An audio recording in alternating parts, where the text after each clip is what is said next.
Hello everyone, and welcome to Classic Gaming Today, where we take a look at the gaming experiences of the past through the eyes of the present.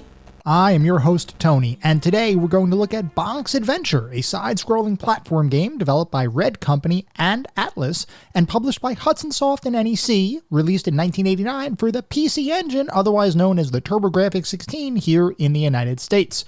We're going to be talking about Bonk's Adventure in just a minute, but first, as is customary, we're going to do just a little bit of housekeeping.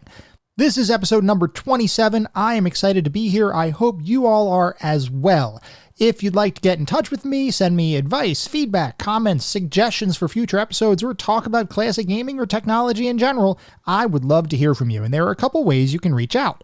I do have an email address, which is classicgamingtoday@gmail.com, and I also have a Twitter account with the handle @classicgamingt. So if you want to reach out, drop me a note, feel free. I am definitely interested in hearing what you all think. For anyone who may be new, welcome. I do just want to take 1 minute to talk about the anatomy of an episode because, for the most part, every single one of our episodes follows a very similar format and structure. We will always start by talking about the history of the game in question, its historical context, how it was made, why it was made, and then we dive in and do a pseudo-review. And I say pseudo-review because it's not like we assign a numerical ranking or quantitative analysis, but we do talk about every game from several different perspectives. We talk about the graphics. How does the game look?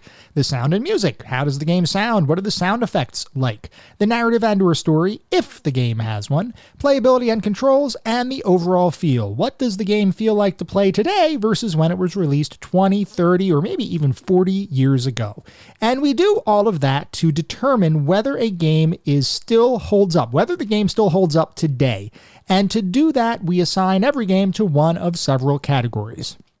At the very top of our list, the top of the top, the best of the best, we have the pantheon of classic gaming. If a game enters the pantheon, that means you know it is a darn good experience. It remains a stellar experience even today.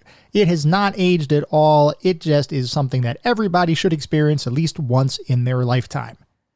Just beyond the pantheon are our golden oldies. These are the games that are still amazing and awesome experiences, especially if you have nostalgia for the game or you enjoy the genre. Absolutely play it. You should. Still highly recommended from my perspective. Things that you should experience. Not quite pantheon level, but still really good games. Just beyond the golden oldies, we get into our mediocre mentions, and these are the games where we start talking about experiences that I can't fully recommend to everybody to play. Certainly, if you liked the game in the past or if you love the genre in which it resides, go for it. You may have a good time, but I cannot recommend these games to the majority of the population. Either they've aged somewhat from when they were originally released, or they may have had a couple of issues that were part of just its general package to begin with. And then beyond the mediocre mentions, we get to the footnotes. These are the games that are best left in the annals of history. I have played them, so you don't have to. I cannot recommend anybody play these titles. They have either aged incredibly poorly, or they may not have been all that great to begin with. With that out of the way, we're going to start talking about the game of the day, that being Bonk's Adventure.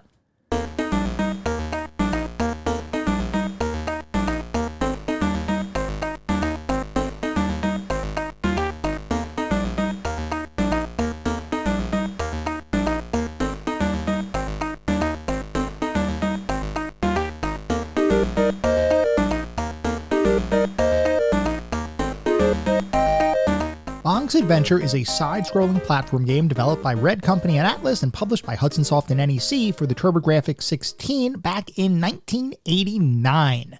Before we can talk about the game, before we can start talking deep about Bonk's Adventure, we do need to take a step back and talk about the next generation of home video game consoles. At least next generation as it was in 1987. And at the time, there were a couple of main players in the console space. You had Nintendo with the Famicom, as it was known in Japan, and the Nintendo Entertainment System, or NES, pretty much everywhere else. You also had the Sega Master System, which was released by Sega, and that was their 8-bit system to compete with the NES. And you also had the Atari 7800. Of the three, the NES had by far the biggest market share. There's a reason why for an entire generation of parents, no matter what home console you had, all they said was that their kids were playing Nintendo, because for many, Nintendo was home gaming. It was synonymous with the concept of video games in the home. Regardless of the market share though, all modern home consoles of the time were based on 8-bit CPUs, or central processing units. So let's take a moment to talk about console technology. There had been, and there in history, there have been a long period of time where bits were pretty much considered the de facto standard for determining whether a console was going to be good or not, or whether the console was going to be better than another console. So let's talk about what it really means to be an X-bit console, because for a long period of time, from the 80s into the 90s, there was this kind of bit wars going on between various console manufacturers, where you would see different console manufacturers come out and say, well, my system is a 16-bit system, so it's automatically better than any 8-bit system. Or you might hear others say, well, I'm going to make a 32-bit console or a 64-bit console. And there was just this massive influx of using the term bit when we were talking about consoles back then, and every manufacturer got in on it. Every manufacturer was trying to tout their title as being the most technologically advanced, and the way they would do that or communicate that to the general population was through this concept of bits. So what does it mean to be an X-bit console, whatever that X value is? Well, all it means is the amount of data a given processor or chip can process at any point in time. From the perspective of a CPU, that means the amount of information that can flow between a processing state and memory. So not to get too far into the weeds, but to talk about how processors work and how consoles work. The way a game plays, when a game is playing, it reads data off of whatever the medium for the game is. So let's talk about from the 80s perspective. That's kind of a console, or a cartridge-based console, rather. The game, as it runs, will read data and will store data into memory on the console itself, or RAM, random access memory. And that memory is considered to be kind of volatile, meaning that the data there is not going to be maintained. It's not going to stay after you turn the console off. It's not like a hard drive today or a solid state drive today where you save something to it and the data is there tomorrow when you turn it back on. RAM is intended to be temporary storage that facilitates the transmission of data between the whatever the console game is, or whatever the game is, and the other aspects of the overall console or computer. So the way that the CPU works is it will pull data from memory. And there are other memory types beyond just RAM. There's cache, which is faster speed, pseudo-RAM kind of stuff, and that's really what talks to the CPU back and forth. But for the intents and purposes of this discussion, let's simplify it and say just all of that kind of memory we'll just refer to as memory. So as a game runs, data is loaded into memory. That memory is then accessed by the CPU, or central processing unit. It pulls that memory or that data from the memory and does something to it. It does some sort of either mathematical calculation or transposition, or it does something to the data, and then it restores that data or sends it back into memory, whatever that changed state is. And then the rest of the different components of the console will read that memory, and the overall gameplay code will read whatever has been changed by the CPU. It'll do something else, and it'll continue in a loop. Generally speaking, most gameplay is stored, or most games run in a continuous loop until some exit function happens, whether that's turning off the console or exiting the game or quitting or whatever the case might be. So that's, generally speaking, the way that the internal technology of consoles, or even computers for the most part, work. So when we say that something is an 8-bit console, that means that 8 bits of data is able to be processed within that CPU at any point in time. It can pull 8 bits of data out of memory, it can do something to it, and then it will return whatever that changed value is. The higher the bit total, the more data that can be processed concurrently. So from that perspective, when we start talking about the fact that a system might be 16 bits or might have a 16-bit CPU versus an 8-bit CPU, you could see that technologically, yes, a 16-bit CPU is more advanced than an 8-bit CPU. That kind of makes sense. It can process more data at any point in time. But the story doesn't end there, because bits are not just attributable to CPUs. bits have also been used from the perspective of graphics. So for graphics hardware, if we're talking about an X-bit graphics system, we're talking about the amount of data flow at any point in time, as well as the number of colors that the graphics chip is capable of processing. And that is not a one-to-one kind of thing. So when we're talking about graphics, you might be, if you're on your computer, especially a vintage kind of computer where we didn't yet have full 32-bit colors and everything else that's out there. Basically, you can pretty much replicate almost any color today on your monitors. Any machine, any computer is capable, at least from a display perspective, of displaying any number of colors for the most part. Back in the past, you would have much more limited palettes available, and some things like VGA, some standards like VGA, may have only used 256 colors. So when you were selecting the options, the graphical options on your computers back then, you would have certain selections. You could pick 16 colors, 256 colors, which 256 colors is effectively 8-bit. And then you would have 16-bit, 24-bit, 32-bit. So that was a representation of the number of colors that the graphics subsystem was capable of displaying at any point in time. And of course, your monitor or TV would have to support that as well. So just keep in mind that when we talk about bits from the console perspective, we're talking not just about the CPU, but also the graphics. There's two distinct things going on at play here. And for a long time in the 90s, consumers were sold just the pure concept that more bits equaled better consoles. It's kind of true, like we were just talking about. You might have more colors. The more bits you have from a graphics perspective, the more colors you can display. The more bits you have from a CPU perspective, the more data you can process at one time. So it is kind of true, but this was really a marketing play. And you could see, if you ever look at the commercials from back then, marketing really is what fueled the desire for more bits. It wasn't necessarily the technology per se. As 1987 rolled around, all of the major game companies were still focused on their current 8-bit systems, with some of them beginning to talk about what the next generation of home consoles could deliver. Even some game development companies were trying to get into the console hardware market. With Hudson Soft, who was the company that created Bomberman and Adventure Island, they actually began to try to sell Nintendo on several advanced graphics chips they were developing for use on a future system. Nintendo said, no thanks, we're good, so Hudson was left without having a partner for these new graphics chips they had developed. There was, however, another player in the Japanese home computer market that was desperately trying to break onto the console scene. That company was NEC, who had been in the electronics industry for almost 100 years at that point. Looking to expand beyond their computer market dominance, they began seeking a partnership with a company that would have more direct video game experience. So they had a lot of experience in the computer market, none in the console market. They wanted to get into that console space.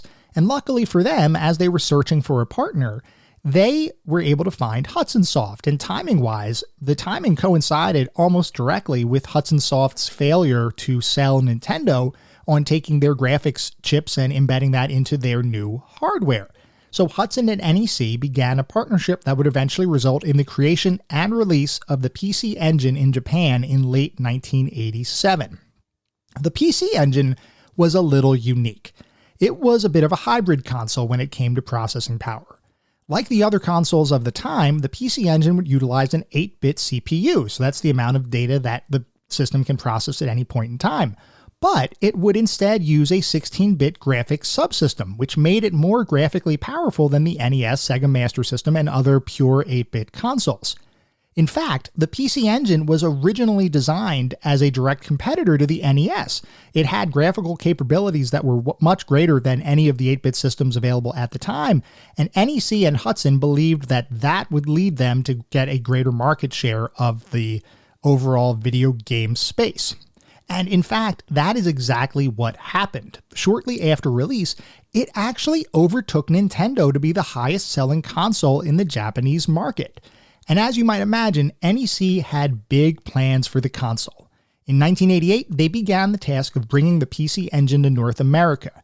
Believing that Americans wouldn't like the design aesthetics of the PC Engine, NEC worked to overhaul the console's look in preparation for its North American release.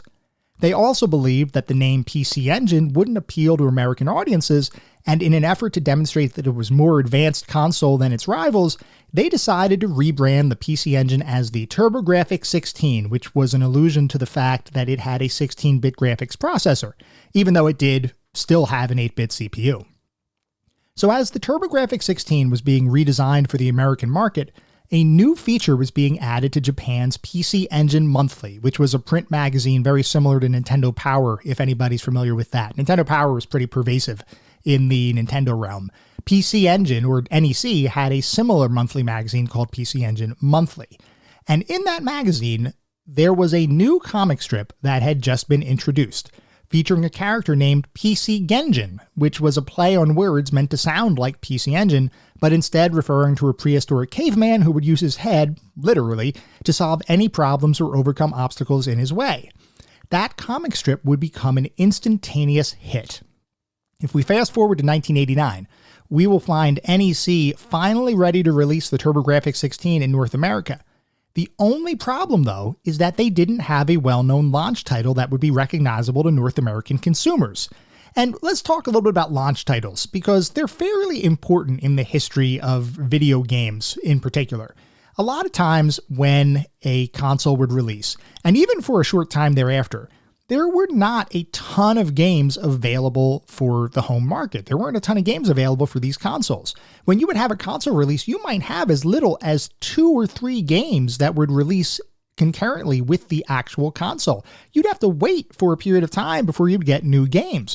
Nowadays, with all of the modern consoles, especially because now we have a lot of backwards compatibility, especially with the Xbox and the PlayStation ecosystem, and Switch with some of their retro titles from a Nintendo perspective, we have a ton of games available to us right away when we buy a new console. If we don't have a new one designed for the new console, we can always just download or use one of our old discs from another one, and it'll just play because of that backwards compatibility. Back in the 80s and 90s, this was not the case. There was absolutely a need for having these launch titles, because for a long time, that would be all you would have, and you'd only have a handful of games to select from. So the video game releases back then were pretty sparse, and when a console manufacturer would release a new console, they really wanted to focus on delivering titles around that time that could be experienced for a long time, because there just weren't that many releases back then when consoles would first come out. So most consoles up through the early to mid 90s, beyond having a launch title or a set of launch titles, would also come with a pack-in title. So this is something, by the way, that I desperately miss. I used to love buying a game or buying a system and getting home and actually having a game be included with the console. So for the NES, just as an example, that was Super Mario Brothers, who was, of course, their incredibly well-known mascot, and he starred in an incredibly well-designed game that kind of kick-started the whole NES craze in North America. For the Sega Genesis, which around 1989 had just launched in North America, there was Altered Beast. Now, that wasn't a game that was native to the Sega Genesis, but it was a port of an incredibly popular arcade title that many gamers would recognize. If you spent any time in the arcades around that time, you would have recognized Altered Beast, and the fact that you were able to enjoy it in your home in 16-bit color glory was awesome. For the Turbbografx 16, as NEC was trying to figure out the pack-in game for that system, there was Keith Carriage in Alpha Zones, which was a Hudson title that pretty much nobody outside of Japan had any awareness of. So you might be able to guess what happened here. The Turbbografx 16 did not sell well upon releasing in North America. There just was no recognition. There was no recognition of the pack-in game or the launch titles. They just didn't resonate with the North American audience. So Nintendo still had a good chunk of the market. And as far as launches went, Sega Genesis, when Sega released the Genesis console, which had both a 16-bit CPU and 16-bit graphics, as well as a very recognizable pack-in game, NEC was just beaten pretty soundly from a launch perspective. And it was pretty obvious that NEC needed to do something to help improve the popularity of the console and to actually sell or gain some of the market share and actually sell their product. They needed a game that would appeal to consumers around the world and would be able to act as a proper mascot for the console. Recalling the popularity of the PC Genjin comic strip in Japan, it was decided that this character might just be what NEC needed to improve the console's place in the market.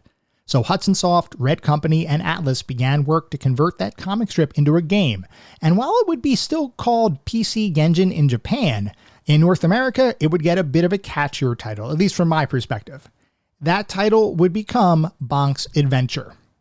Now, NEC recognized that they needed to move fast. Any time spent wasted would result in even less market share. So they fast-tracked the development of the new game, directing the development team to complete the title in just 3 months.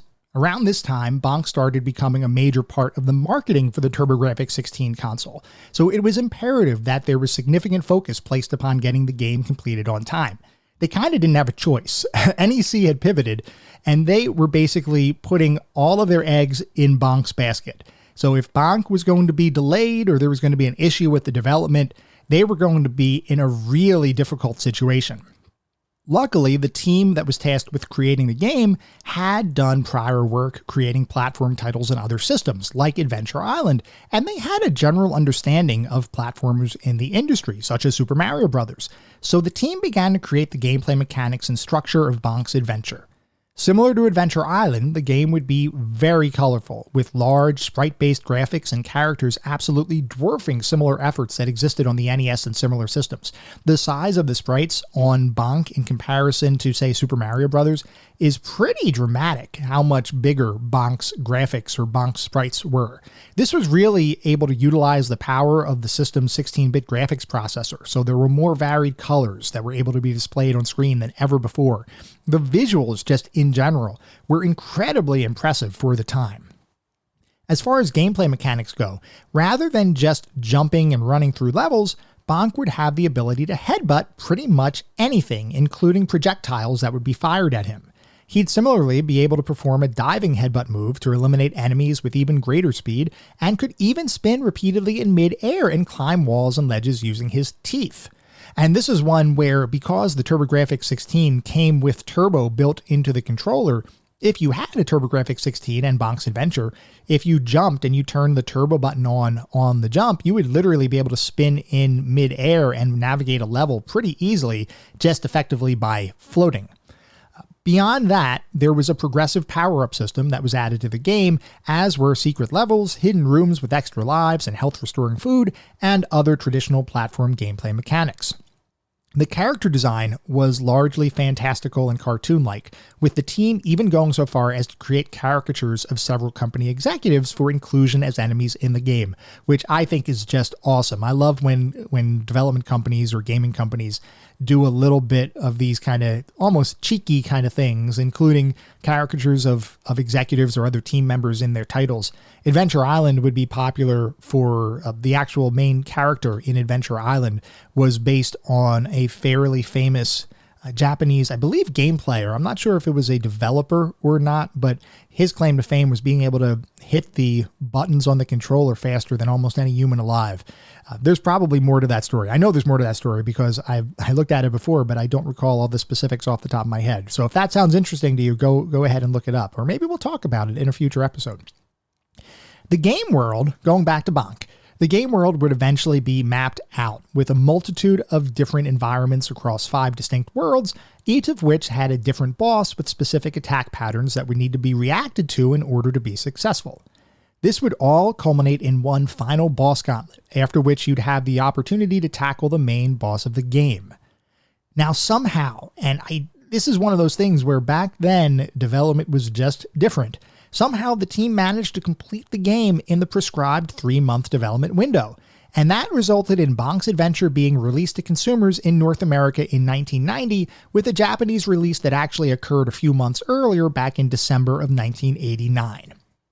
NEC was banking on this game being popular, and luckily for them, the game became an almost instant hit, with many critics praising the game's cartoon-like graphics and inventive level design.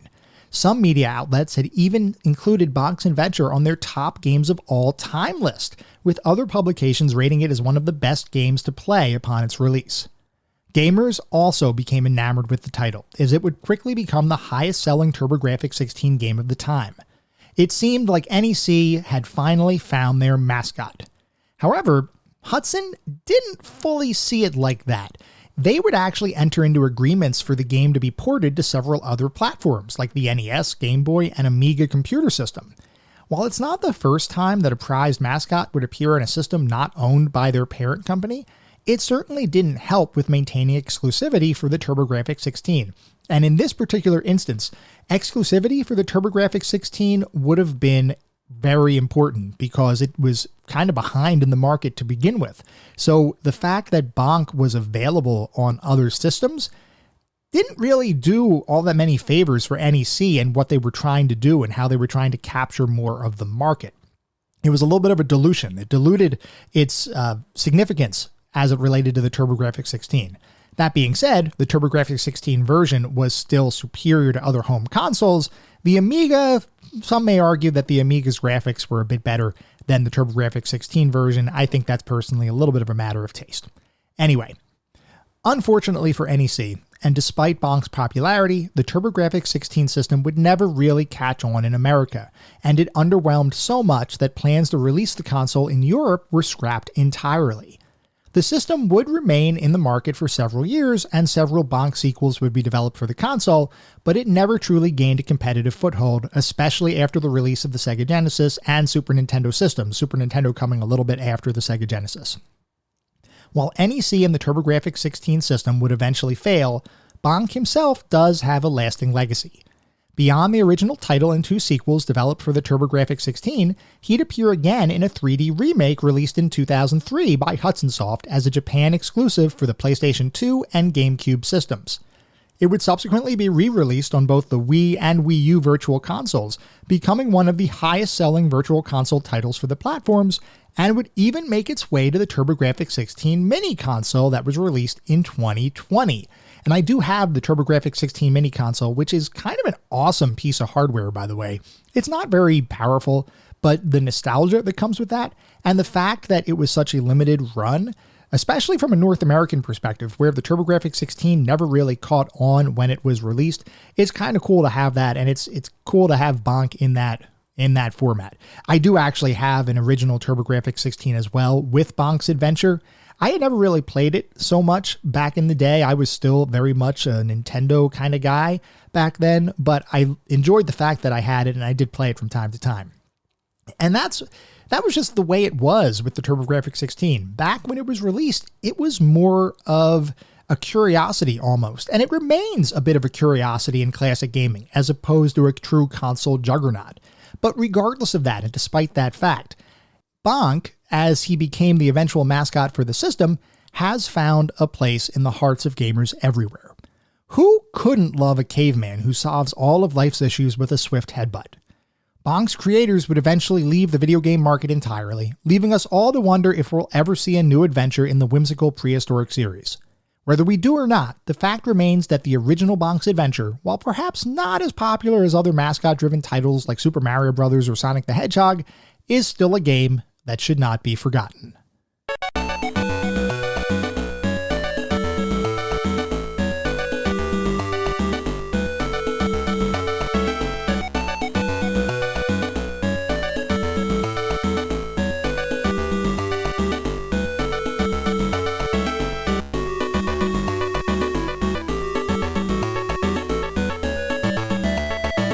We are now going to transition to talking about what it feels like to play Bonk today versus when it was released back in the early 90s, late 80s kind of time frame. So Bonk, just to refresh everybody's memory, is a side-scrolling platform game. So let's talk about its general gameplay. It is very similar to other side-scrolling platformers that you might have experience with, like Super Mario Bros. Or Sonic the Hedgehog.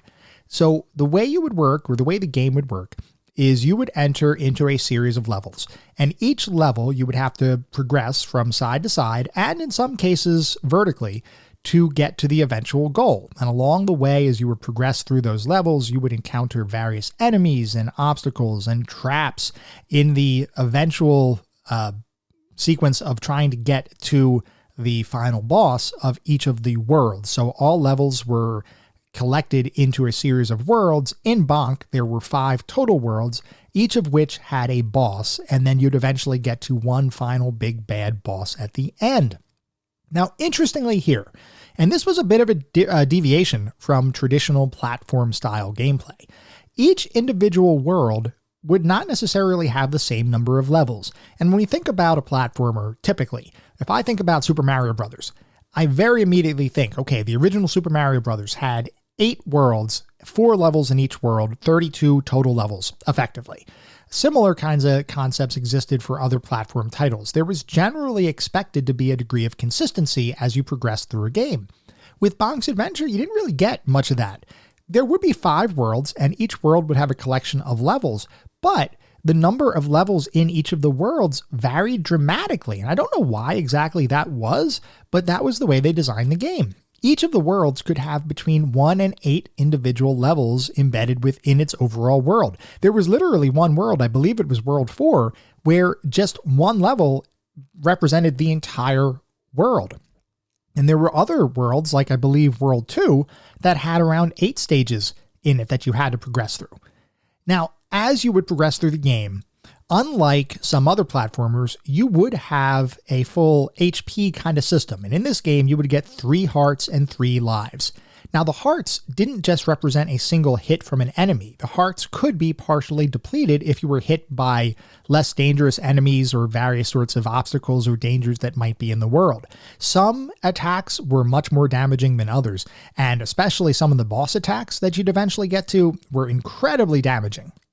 So a little bit of a different spin on the classic platform formula, where you could actually get hit a few times and not have it be that big of a deal. And you could replenish your hit points pretty easily throughout the game. There were a good amount of opportunities to increase your hearts. So from that perspective, it actually was kind of a streamlined experience, a little bit of a easier kind of experience, a little bit more of a friendly experience, I would say. So definitely a little different than what other platform games were going for at the time. Now, like I said, you have 3 lives when you start the game. And once you lose all of those lives, you can actually continue indefinitely. But you have to return to your prior checkpoint. And the way that the checkpoints worked is most of the time they were at the very beginning of a world. So let's say you're in World 1, which is the very first world in the game. Let's say you get all the way up to the boss and for some reason you die to the boss. You'll have to repeat the entirety of World 1 in order to get back to the boss. Some of the longer worlds, like in World 2, you didn't have to go all the way back to the beginning, which I thought was a really nice touch for the development team to add that. World 2 had 8 stages in it. So if you died in World 2, but you were on, say, stage 2-6, it would bop you back to level 2.4 when you would go to continue. So internal to the game, and as they developed the game, they did develop a sort of checkpoint system, at least as it related to worlds and the number of levels and where you would be able to restart if you failed or if you lost all of your lives. There was no indicator included in the game as to when a checkpoint would happen. It's not like there was a flash on the screen or a flag or anything like that. You just had to be lucky that you would have gotten far enough in a given world before you would have to restart the entire thing or start from a checkpoint.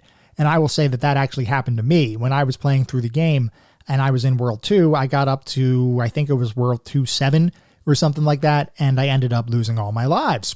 And we'll talk about the controls and the difficulty in a little bit, but I got up to around World 2-7, I lost all my lives, and I'm thinking, oh great, I've got to go all the way back and redo the entirety of World 2. This is going to be just a little cumbersome, a little tedious. And I went to hit continue and I started right on World 2-4, and I thought, oh, that's actually nice. That's a nice feature. It's a little bit of a softer feature in that even though these games back then were still much more difficult than many games that exist today, this was a little bit of a comfort. It was a little bit of a section or an addition for usability and making the game player feel a little bit less burdened by having to restart all the way from the beginning. So I enjoyed that. As you would move through levels, there'd be a bunch of food that would be spread throughout the levels. If you eat the food, which you want to do for the most part, it will replenish your health. And there's a ton of food that's around there. So you never really have too much of an issue from an overall hit point perspective, as long as you're not taking excessive damage from some of the attacks that do a ton of damage. There are also small hearts that are peppered throughout the various levels. If you pick up one of the hearts, it will actually replenish a full single heart on your life gauge. So those are definitely valuable, and you want to be able to seek those out wherever you can. And then even more rare are big hearts. And the big hearts are kind of these gigantic spinning heart looking things. And if you pick that up, then that will replenish all of your life. And the cool thing there is that it will replenish all of your hearts no matter how many hearts you have, because there's actually a way in the game to increase your total HP gauge, similar to what you might see in a game like The Legend of Zelda, where you might start with 3 hearts, but over the course of the game, you can acquire more heart containers and thereby increase your total life pool. In Bonk, the life doesn't necessarily persist across continues. So if you end up losing all of your lives, even with excessive hearts, you will go back to the 3 heart minimum the 3 heart minimum when you go back to continue in a given level. But if you find these kind of gray bluish hearts throughout the game, that will allow you to add an extra heart container, which will give you additional hit points in your overall life gauge. And actually, now that I think about it, the bluish grayish heart container actually reminds me, if anybody's played The Binding of Isaac, with the bluer hearts that will effectively do the same thing, increase your overall life gauge.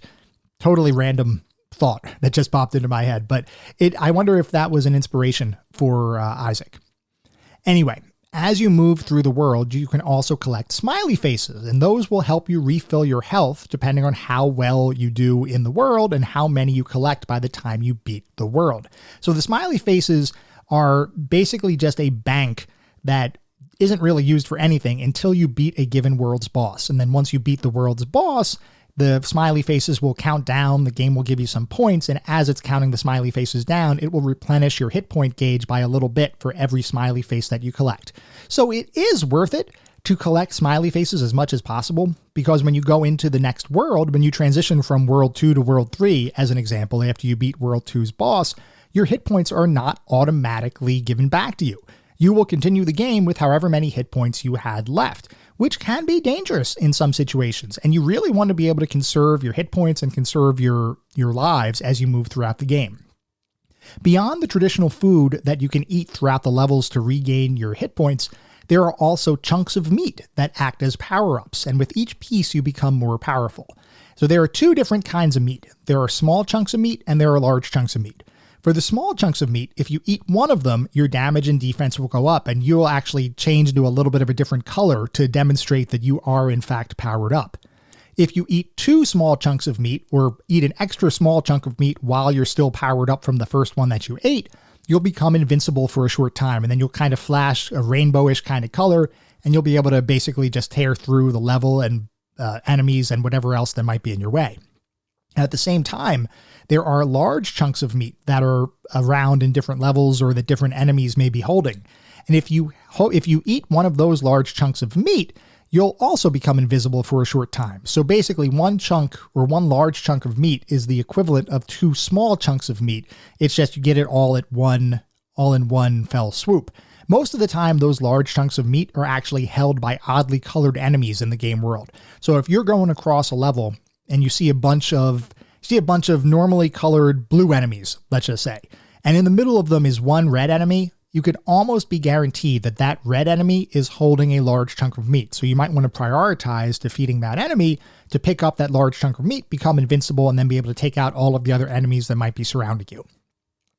Also in the game are flowers that you can bounce on that do different things. There are different colored flowers. There are yellow colored flowers, and if you jump on that, those are basically like your trampoline kind of function. You could jump on it and allow you to jump higher in the level wherever you're going.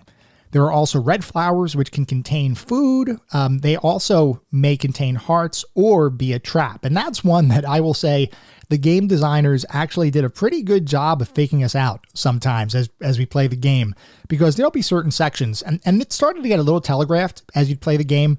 there'd be certain sections where there'd be 3 red flowers right in a row.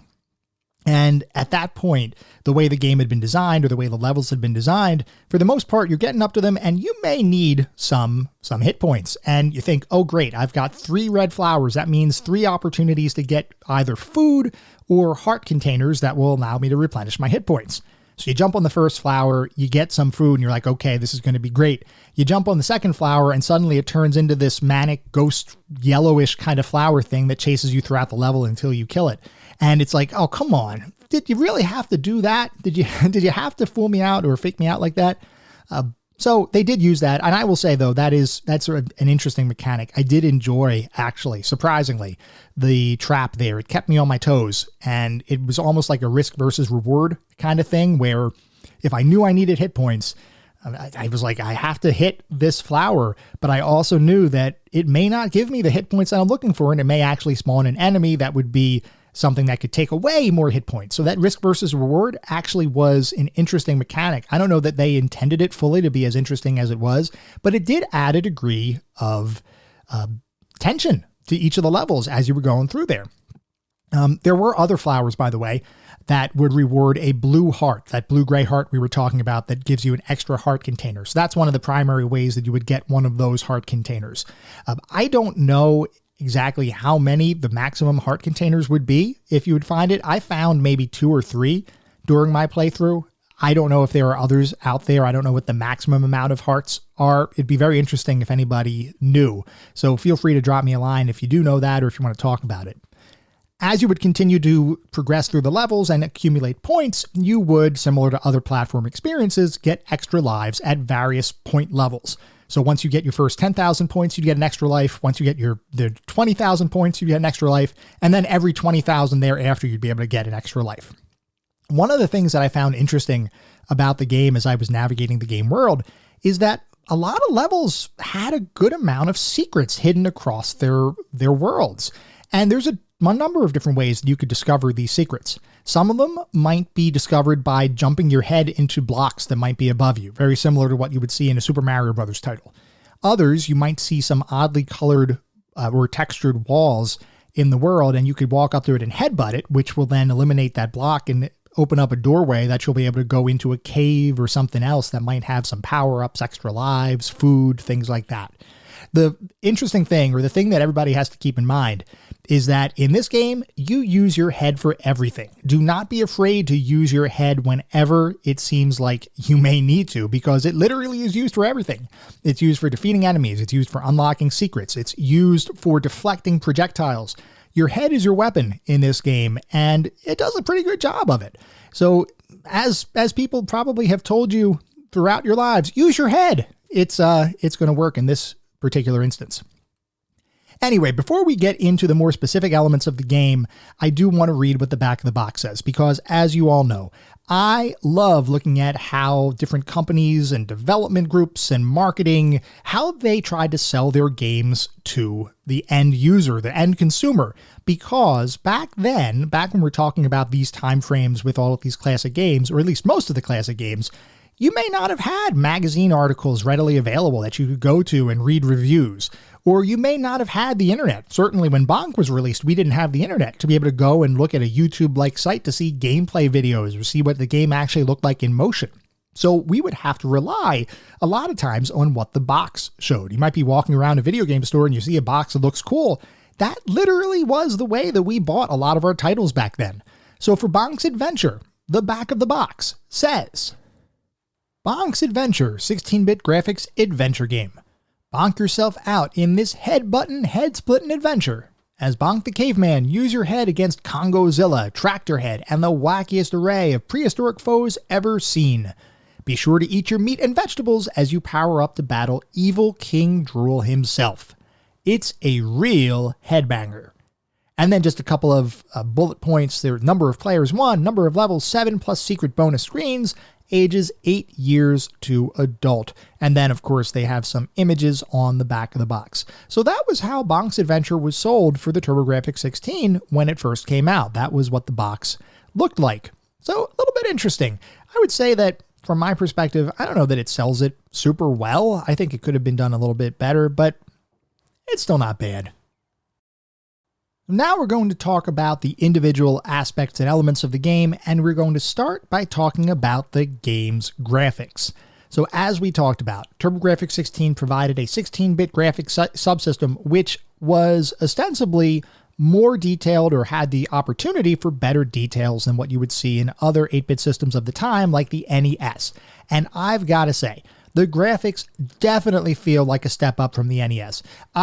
I played a ton of NES. NES was my first home console when I was younger, and I played a ton of those games. Seeing Bonk's Adventure for the first time, I was a little blown away. I was like, wow, these graphics are amazing. And they still hold up today. They're very bright and nicely detailed environments. It felt very cartoon-like, and I know that a lot of people overuse that phrase, myself included. We always talk about how these games looked almost like a cartoon. For Bonk, it was closer to a cartoon than anything we had up to that point, other than maybe like Dragon's Lair in the arcades. But from a home console perspective, this was pretty darn close, and it still looks really good today. All of the character designs are really nicely done. They are very large sprites. They're nice and chunky. And I hope everybody recognizes when I say that, I actually mean it as a compliment, because the larger the sprites, the better the details oftentimes that you could include within the overall design. And in this instance, the characters looked great. The design of Bonk was really memorable and something that I remembered even from back when I was a kid, and it's still as memorable today. Some of the bosses, by the way, are as big as the entire screen. These are gigantic characters, gigantic sprite work, and they all look awesome. All of the environments looked great, and there are varied environments. It's not like you're walking through just one simple level. As you progress throughout the game world, the environments change and shift, and you will see mountain valleys, underwater lakes, waterfalls, icy caves. You'll even go to the moon. All of the environments really look good. I really have no complaints here from a graphics perspective. I loved the way the game looked. Moving on to the sound and the music here was surprisingly catchy, and I will admit that I didn't have any recollection of the music from when I had played it as a child to right now. So when I was playing through the game just recently, the music felt new to me because I literally didn't remember any of it. But the music was pretty darn catchy. It was well done. I don't know that I would say it really holds up to the best of Nintendo's platformer catalog, which for the most part is pretty darn memorable, but I don't think it needs to. It's still a varied, fun-feeling soundtrack just by itself in its own right.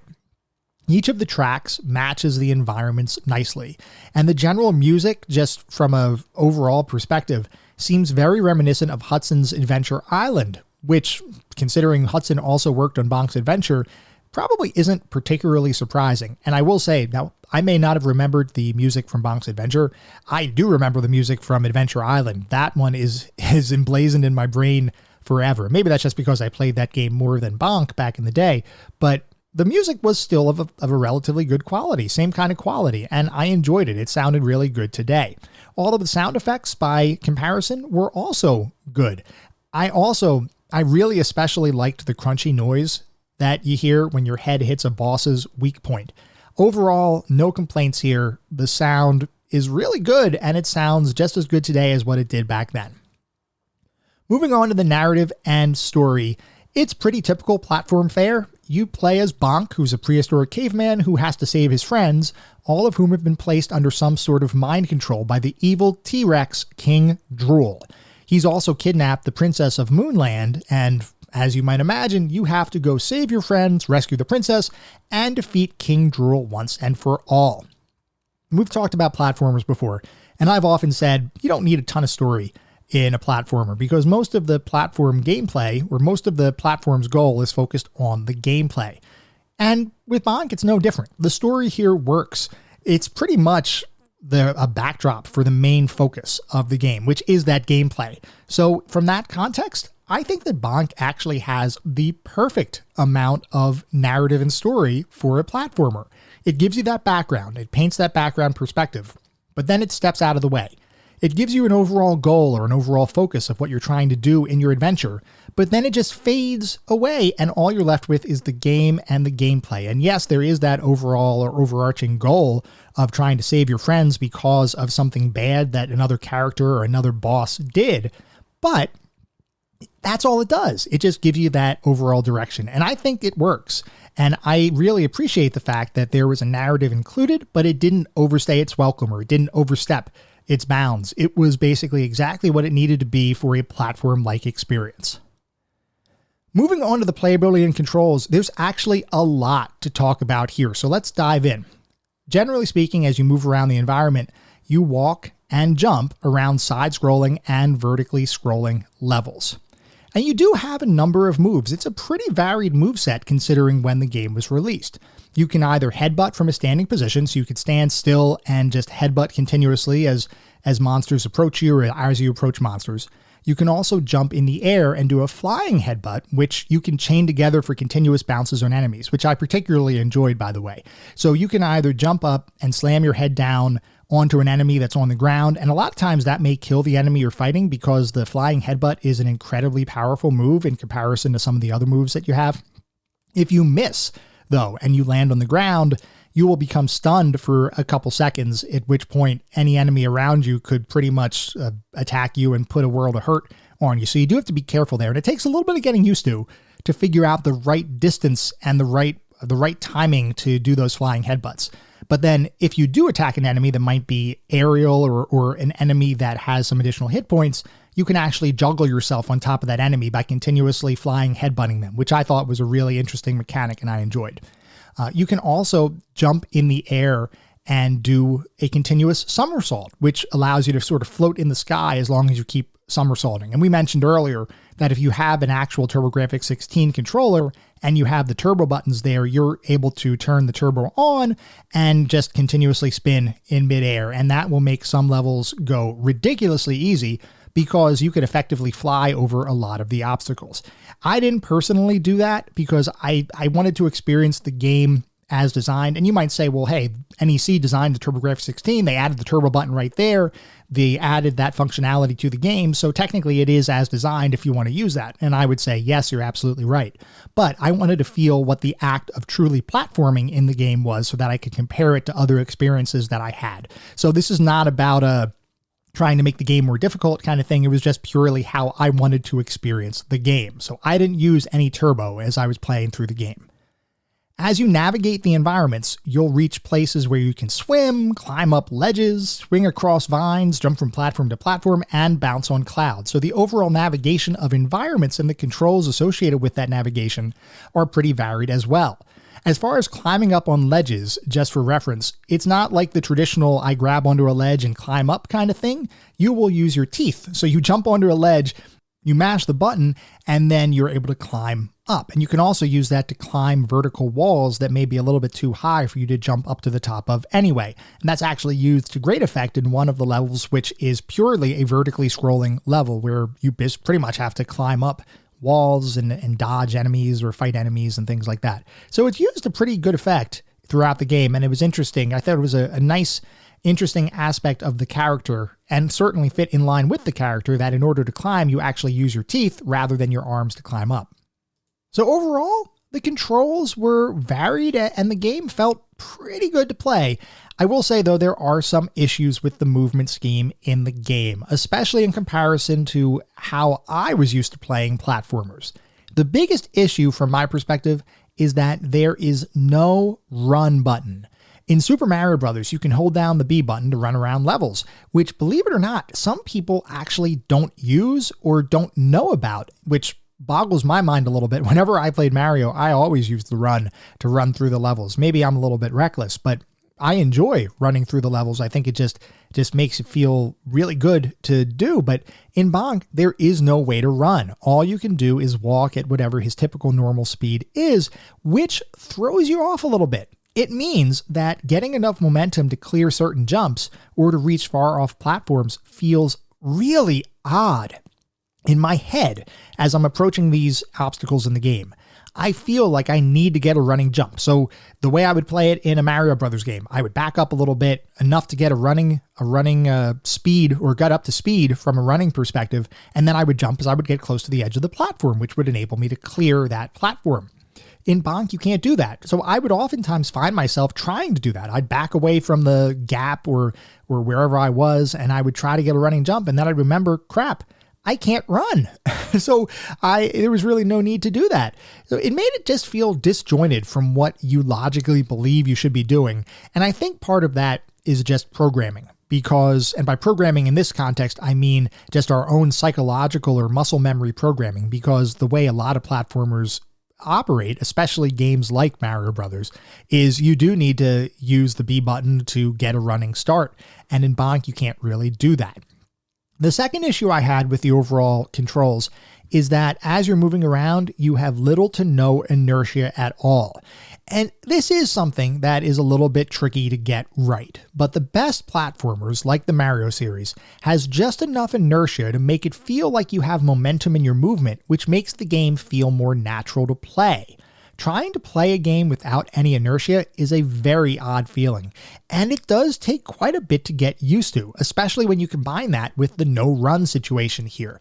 It just feels odd to play. I don't have a better way of saying it. It doesn't feel normal to me. You can get used to it, and you will get used to it if you play the game enough, but it is one of those things that is just, it doesn't feel natural to me.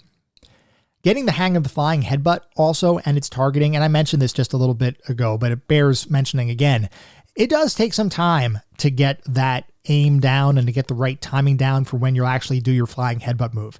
Once you do figure it out though, and once you do get a better rhythm for when to use it and how to use it, it becomes a very powerful move. It's actually the highest damaging attack that Bonk has. So you want to use that whenever you can or whenever it makes sense.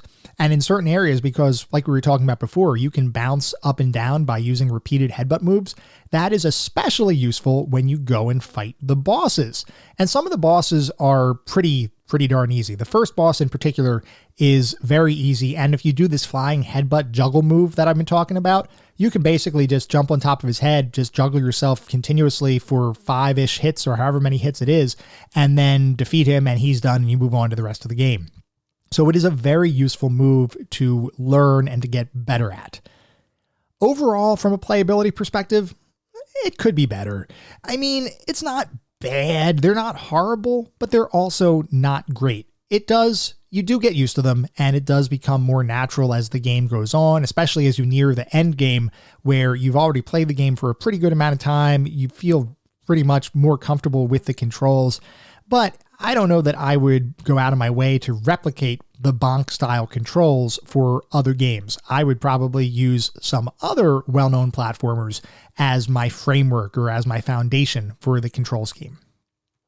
So overall, how did it feel to play the game? What was the overall feel of playing the entire experience? I've got to say that for most of the game, I had a slight grin on my face. Other than the control and motion quirks that we talked about before, the game feels pretty darn good to play, and it is enjoyable. It's not overly difficult, and it's not overly easy. It is pretty much spot on for a simple cartoon-like platformer. This is something where if you just want to have some fun and pop in a game for a little bit, a half hour, whatever, you can do that and you can have some fun. Though there is one section near the end of the game that we need to talk about more specifically, and that is the lead up to the final boss of the game, which becomes a boss gauntlet kind of hallway. You need to beat each of the 4 bosses that you had previously fought, and then also fight the main boss of World 5, and then also fight the final boss of the game, all with one set of 3 lives, assuming you haven't collected additional lives along the way or additional heart containers. So, and if you die, by the way, during this boss gauntlet or during the main boss, the final boss fight, you will continue right at the beginning of the boss gauntlet. So it's not like you have to redo much of the world if you die at this point, which is a godsend, because I died quite a bit trying to figure out how to beat everything and be able to actually survive the entire experience.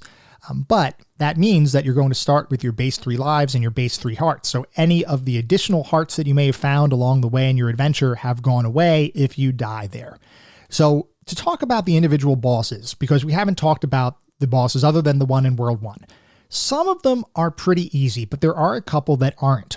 So the first boss in the game is this big dinosaur-like creature, and you can literally just bounce on his head without any sort of danger to you. It's a very simple boss. It's meant to introduce you to the game, and it does a really good job of doing that. The second boss is also similarly easy, which is a creature that will split itself in two, will create an illusion of itself, and you have to figure out which one is the right one in order to bounce on their head, and then eventually the illusion goes away, and you have to beat the remaining real boss while it gains a couple of additional moves. Overall, not a bad fight. Not too difficult of a fight. The third boss that you fight is a monkey boss, where you just logically, you will want to just keep bouncing on his head to speed the fight up, because that's his weak point. And you just feel, well, maybe I'll just juggle his head the way I did the big dinosaur from World 1. You don't want to do that with the monkey boss. The monkey boss is much smaller, and the window of opportunity for hitting his head is much narrower. So the other thing you have to pay attention to is it's not like there isn't danger there. When he raises his arms above his head, there's some wonky collision detection. And even if you think you're pretty much lined up spot on with his head, you may get hit with, honestly, you may get hit with like his fingernail or something. I don't know how I got hit in some of the instances I did. But when he raises his arms above his head, you will get hit. And if you do get hit, that is going to take off a good chunk of your life.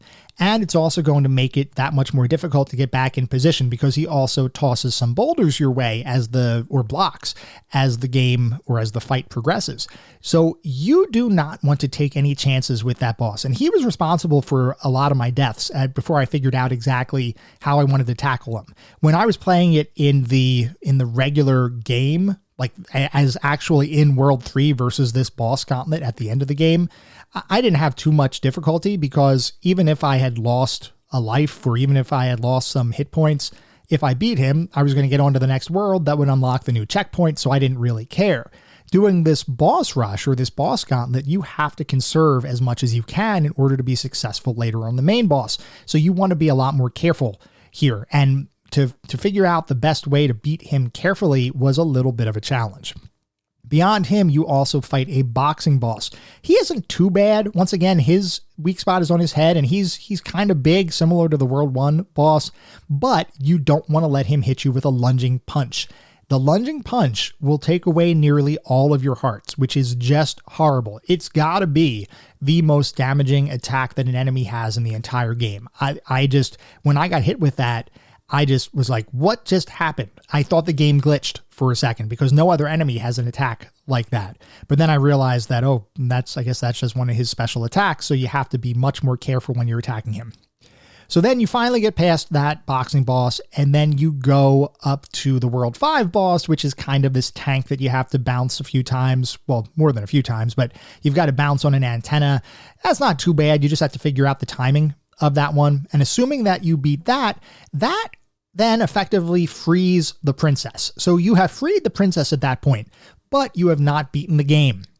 The final boss is up on the moon, and you've got to take a rocket ship, you go up to the moon, and that plays via a sort of cutscene kind of moment, and then you land on the moon, and then you approach the final boss. And the final boss of the game has two phases, one of which he's kind of translucent, transparent, he's more ghost-like, and then the next phase, he is a solid dinosaur, and a gigantic dinosaur. Once again, these are really big character sprites or combinations of sprites, very detailed. The thing is, with this final boss, I was never able to figure out a way to hit him without taking damage.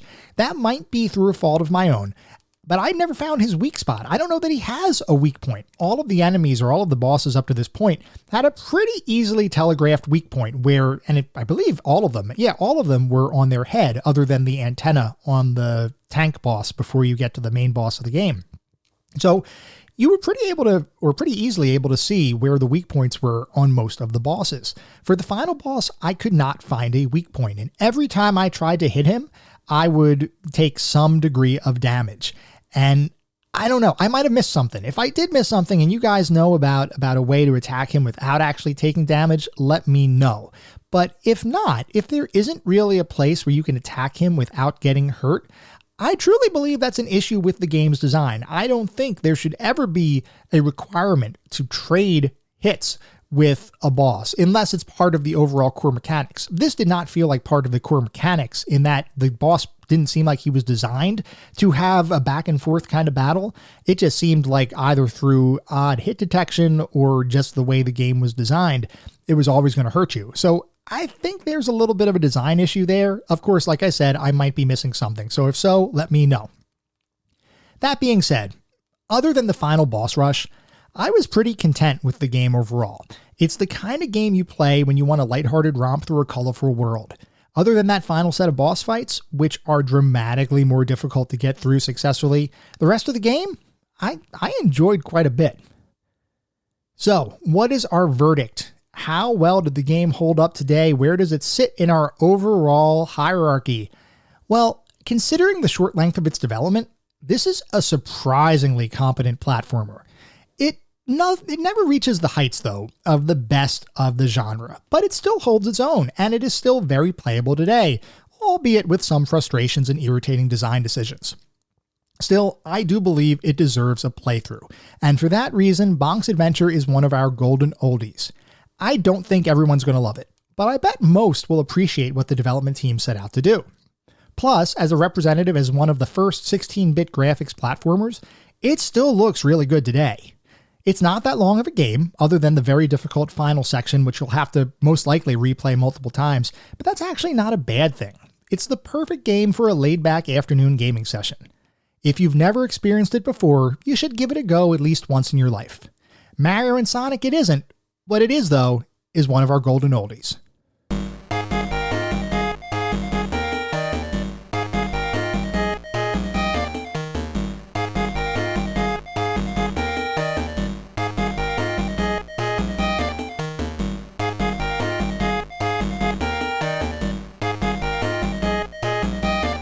That was our episode on Bonk's Adventure. I hope you all enjoyed listening to it as much as I enjoyed creating it. If you'd like to reach out, let me know how I'm doing, or give feedback, advice, suggestions, or comments about prior episodes, or recommendations for future episodes, I'd love to hear from you, and there are a couple ways you can reach out. I do have a Twitter account with the handle @ClassicGamingT. I also have an email address, which is classicgamingtoday@gmail.com. So if you feel so inclined, feel free to reach out. I'd love to have the discussion. Before we sign off for the week, I want to mention that our next episode is going to be focused on Super Mario Land 2. So we did play Super Mario Land a few episodes ago, around a month-ish ago or so, and I thought, why don't we revisit and take a look at its sequel, Super Mario Land 2, because it is quite a bit different than the original game. So if anybody has any particularly fond or not so fond memories of the experience, feel free to write in and let me know. At the same time, I recognize you're likely listening to this on any number of podcast engines or podcast searches. So if you feel so inclined, I would love it if you could leave us a review. I'm not trying to bolster star counts, and I'm not trying to harvest a ton of 5-star reviews, although if that happens, awesome, that means that we're doing something right. What I am interested in, though, is understanding and getting feedback so that we can deliver the best possible podcast that this can be. I want to make sure that the content that I'm creating, that the way I'm delivering the content aligns with what you all expect when you listen to a quality podcast. So in that interest, I would love it if you could leave some feedback, or if you just want to shoot me a note about some feedback, I'm totally fine with that too. I just want to really make this the best possible podcast it can be. We are continuously growing, continuously developing the community. We get new listeners literally every day, which is awesome. Welcome everybody who may be new, and thank you all for anybody who has been with us for a while. So I just want to make sure we continue to deliver the content that everybody wants to hear. We'll be back in around a week with our next episode focused on Super Mario Land 2. Until then, remember, sometimes the games of the past are just as good, if not better, than the games of today. Goodbye, everyone.